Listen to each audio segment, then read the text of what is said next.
মিঠুন চক্রবর্তীকে যারা চোর বলছে তাদের পেটে বিদ্যা নেই। তৃণমূলের 28 টাকার পাউচ আছে বলেন সুকান্ত মজুমদার। জলপাইগুড়িতে গত 18ই মে ধূপগুড়ি অগ্নিগর্ভ পরিস্থিতির ঘটনায় জেলে আটক দলীয় কর্মীদের সঙ্গে দেখা করার পর বিজেপির রাজ্য সভাপতি ডক্টর সুকান্ত মজুমদার শেষ দফার ভোটে কলকাতার ভোট দিতে আসা বিশিষ্ট অভিনেতা তথা বিজেপির স্টার প্রচারক মিঠুন চক্রবর্তীকে তৃণমূলের লোকজন যারা চোর বলার প্রসঙ্গে এই পাউচ উক্তি ব্যবহার করেন। জেলে আটক দলীয় কর্মীদের প্রসঙ্গে দলের রাজ্য সভাপতি জানান, ওদের সঙ্গে দেখা করেছি, ভরসা এবং ধৈর্য রাখতে বলেছি। আমরা দ্রুত জামিনের জন্য আইনি ব্যবস্থা নিচ্ছি। আপনারা দেখছেন নিউজ নদিয়া এক্সপ্রেস। চ্যানেলটিকে সাবস্ক্রাইব, লাইক, শেয়ার এবং ফেসবুক পেজটি ফলো করুন আর দেখুন নিউজ নদিয়া এক্সপ্রেস।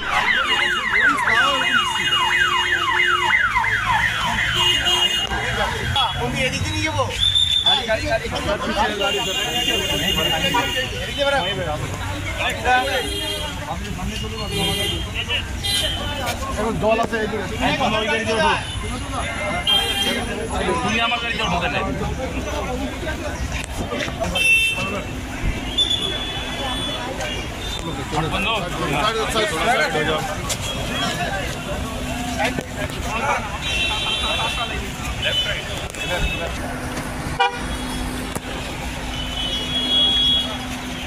দাদা, ইন্ডিয়া জোটে ভবিষ্যৎ নিয়ে কি বললেন?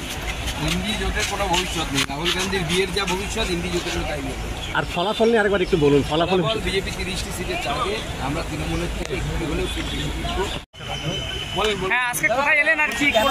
দেখুন, গত 18 তারিখে যে একটি ঘটনা ঘটেছিল, বিক্ষিপ্ত ঘটনা, মন্দিরে ভাঙচুর, এবং তারপরে দুই সম্প্রদায়ের মধ্যে যে একটা বিশৃঙ্খলা তৈরি হয়েছিল, একটা অশান্তি তৈরি হয়েছিল, তার ফলে বেছে বেছে ভারতীয় জনতা পার্টির 35 জনকে অ্যারেস্ট করা হয় এবং তার মধ্যে ছাত্র আছে, 2 জন হ্যান্ডিক্যাপ আছে, অর্থাৎ ডিফারেন্সিয়ালি একজন পক্সের পেশেন্ট আছে। এই ধরনের বিজেপির কর্মী স্টুডেন্ট, গতকাল একজনের ফাইনাল পরীক্ষা ছিল 4th ইয়ারে, বুঝতে পারলেন না, মহিলাদেরকে গ্রেপ্তার করা হয়েছে। এইভাবে পুলিশ প্রশাসন, বিশেষ করে ধূপগুড়িতে এই জেলার অ্যাডিশনাল এসপি এবং ধূপগুড়ি থানার আইসি, এদের নেতৃত্বে এই ঘটনাকে কেন্দ্র করে বিজেপির কর্মী সমর্থকদেরকে গ্রেপ্তার করা হচ্ছে এবং গ্রেপ্তার করার ভয় দেখিয়ে টাকাও তোলা হচ্ছে। এমনি গোটা বছরে এরা বালি, মাটি, ট্রাক ধরে পয়সা কামানো এদের অভ্যেস, এবং এদের বিরুদ্ধে আমরা আগামী দিনে এদের নামগুলো আমরা ডায়েরিতে লিখে রাখছি। গ্যারান্টি দিচ্ছি, যা কামাবেন সব বের করাবো, বমি করতে করাবো। যখন ইনকাম ট্যাক্স ধরবে না, যখন হিসাব দিতে পারবেন না, সব বের হবে। যে নামে কত কি করে রেখেছেন সব ব্যবস্থা আমরা করবো। হিসাব দাদা, আজকের ভোটে সব দফার থেকে সব থেকে বেশি অশান্তি এই 7ম দফাতে হয়েছে। বিশেষ করে ডায়মন্ড হারবারে তো পুরো অশান্তি চলছে, ভয়ঙ্কর পরিস্থিতি, এবং তার সাথে সাথে উত্তর কলকাতায় কিছু বিক্ষিপ্ত, জয়নগরে ঘটনা ঘটেছে, আমাদের মথুরাপুরে কিছু ঘটনা ঘটেছে। সব জায়গাতে ভোট প্রসেসকে ডিস্টার্ব করার জন্য যা করার তৃণমূল কংগ্রেস আজকে তাই চেষ্টা করেছে। ইভিএম জলে ফেলে দেওয়া হয়েছে, মানে ভোট দিতে পারেনি, তাই ইভিএম জলে ফেলে দিয়েছে। মিঠুন চক্রবর্তী শেষ ভোট বলছে ভোট দেওয়ার পর। এরপরে তো ওনার বয়সও অনেক হয়ে যাবে। মিঠুনদা অনেক পরিশ্রম করেছেন এই বয়স হিসেবে। মিঠুনদাকে দেখে আজকে চোর বলে স্লোগানও দেওয়া হয়েছে ভোটের লাইনে। এখন মিঠুন চক্রবর্তীকে দেখে চোর বলে স্লোগান যারা দিচ্ছে, আজকে সত্যি অবাক লাগে। তাদের পেটে আদৌ বিদ্যা বুদ্ধি বলে কিছু আছে, নাকি তৃণমূলের 28 টাকার পাউচ প্যাক আছে?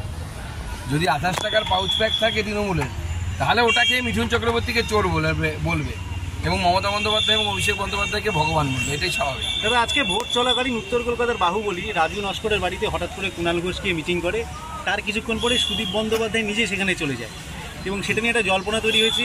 ওকে কি নিষ্ক্রিয় থেকে সক্রিয়, নাকি সক্রিয় থেকে নিষ্ক্রিয় করতে কুণাল ঘোষ গিয়েছে? দেখুন, সব থেকে বড় কথা, অপরাধীদের বাড়িতে যাবে কেন? সক্রিয় নিষ্ক্রিয় সেগুলো তো যা হওয়ার ভোটের সময় হয়। তবে এটা ঠিক, উত্তর কলকাতায় এবার বিজেপি জিততে চলেছে। রাজু নস্করের গিয়ে পায়ে গিয়ে নাক ঘষলে পরেও সুদীপ বন্দ্যোপাধ্যায় জিতবেন, জিতবে এবার তাপস রায়। পদ্ম ফুল ফুটবে উত্তর কলকাতায়। ডায়মন্ড হারবারের বিজেপির যিনি প্রার্থী তাকে তার রাস্তা আটকে দিয়ে প্রায় 1 ঘন্টা আটকে রেখেছে। আমাদের প্রার্থী অভিজিৎ দাস ববিকে 1 ঘন্টা ধরে তাকে আটকে রাখা হয়েছে। তাকে বিভিন্ন এলাকায় ঘুরতে দেওয়া হচ্ছে না। ব্যবহার করে ভয়ঙ্কর পরিস্থিতি, গণতন্ত্র বলে কিছু নেই। আমি এটাই বুঝি না, অভিষেক বন্দ্যোপাধ্যায় বলেন ডায়মন্ড হাবড়া মডেল, হারবার তো বলে না হাবড়া মডেল।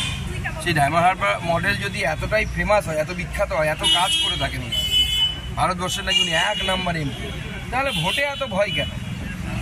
ভোট তো স্বাভাবিকভাবে ফেস করা উচিত, বিরাট ভোটে এমনি জয়লাভ করা উচিত।